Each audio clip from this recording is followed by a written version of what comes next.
candidate who had a warrant out for her arrest. Jill Stein. So she's representing the Green Party, and so the Green Party has failed to get on the ballot in all 50 states. But if I were to describe the Green Party, for those who don't know, it's basically the Democratic Party on steroids. In terms of policies, she's physically liberal and socially liberal. And so for our fourth candidate, we have the former New Mexico governor, the proud pot smoker, the guy who has climbed 7 mountains, including Mount Everest, Gary Johnson. Gary Johnson represents the Libertarian Party, which is on the ballot in all 50 states. It's the fastest growing party, and it's the 3rd biggest party. In terms of policies, he's physically conservative and socially liberal. I got all this information from iCivic quiz. These aren't my scores. I just put yes for every question because I wanted the graphic. Usually, they put like a political spectrum, which is left and right. This one has the 2nd dimension, which is libertarian authoritarian. And so you can see that Gary Johnson is a moderate libertarian.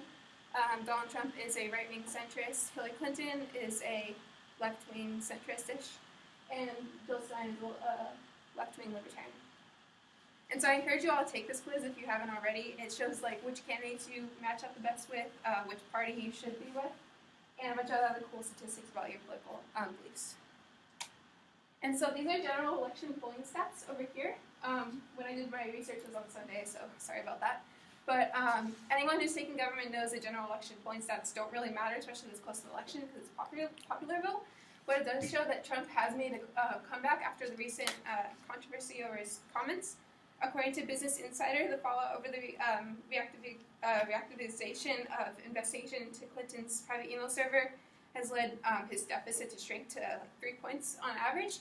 What I really wanted to point out was Johnson. He has 5%, an average of 5% if you look at polls. And he's obviously not going to win with 5%, but according to Nicholas Starwart, the party chair of the LP, if the LP gets 5%, the FEC would be forced to register the party as a minor party, which would qualify them for at least $10 million in funding. The party's kind of divided on if they'd accept that because it's kind of directly contradicting libertarianism to accept private public funding.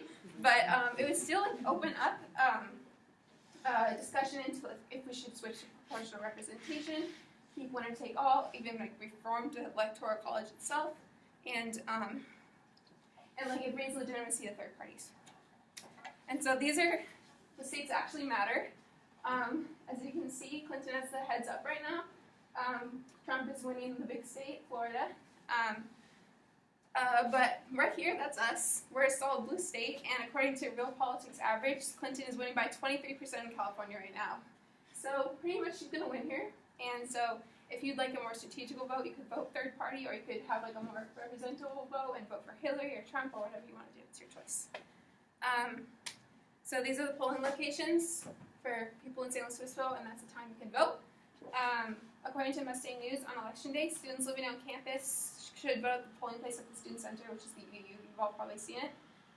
If you got a mail-in ballot, you can go turn in there. If you didn't get one, like a lot of my friends didn't get one, you can still vote with a provisional ballot. It might not count for the actual election because they have to like verify if you're on the roster, but the prompts and stuff will still count. And you vote. And make sure not to wear like party stuff or candidate stuff when you go and vote because you might be turned away. In conclusion, for most of you, this election is your first chance to exercise your right to vote. Luckily for you, it's one of the most historical and groundbreaking elections in terms of the way the politics work. Be sure to tune in sometime tonight. I think it starts at like 4:30, coverage on like major news stations, and find out who our next president will be. Will it be Trump or will it be Hillary Clinton? We will soon see.